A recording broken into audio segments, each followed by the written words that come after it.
Hey everybody, ShootingStarSVG back with a tutorial today on how to create a knockout design with your text in Silhouette Studio.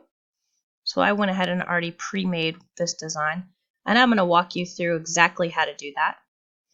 The most important thing that you want to remember when doing this is you want to use a font that is thick and bold, and the letters are fairly close together, so that way your design really pops when you're creating this knockout effect. I generally use Impact. It comes with most computers. It's a bolder text and the letters are closer together, as you can see. So I'm just going to go ahead and type my words out. And then I'm just going to resize them so that they are the same width, and that way we can center them together and place them where we'd like. So I'm just going to go ahead and do that real quick. And you can do this with different text. I just recommend a thicker text. Like I said, that way your design really shows through. And you can play around with it as you go through.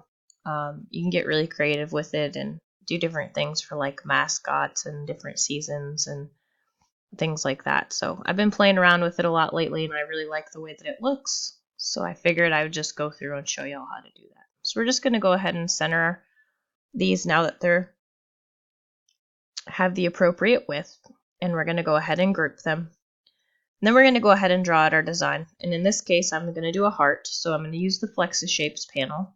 You need Designer Edition to get this, and I will post a link below to upgrade if you just have the basic edition of Silhouette Studio. And you're just going to drag it to create your design, convert it to a path, and then drag it where you want it to go. Then you're going to make a copy of the text and the design together and put that to the side. We're going to use that later. You'll see why. Just go ahead and move that. You're going to select your text in your shape. Okay, and that's going to be your first step. And you're going to go to the Modify panel. And then you're going to click on Crop. Make sure that your design is centered to the page. That's important for the next step. Once you're done with the crop, go ahead and make a compound path or group them together. And then you're going to select the copy and center that to the page, which will place it over the other design, and click Subtract. And there you go.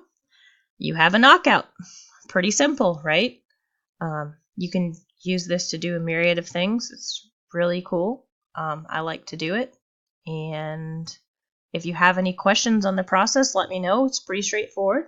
And as always, if you like this video, feel free to click subscribe below for updates. I hope everybody has a great night. Bye-bye.